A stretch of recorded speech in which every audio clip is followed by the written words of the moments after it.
puñado de valientes mexicanos se entregaron al ejército francés, sin temor y aún siendo inferiores, una lección le dieron a Lorenzés.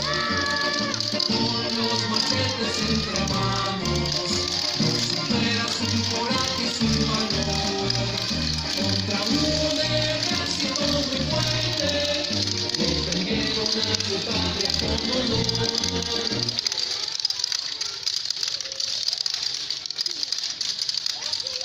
General, estamos perdiendo un sobre. Lucharemos hasta el final.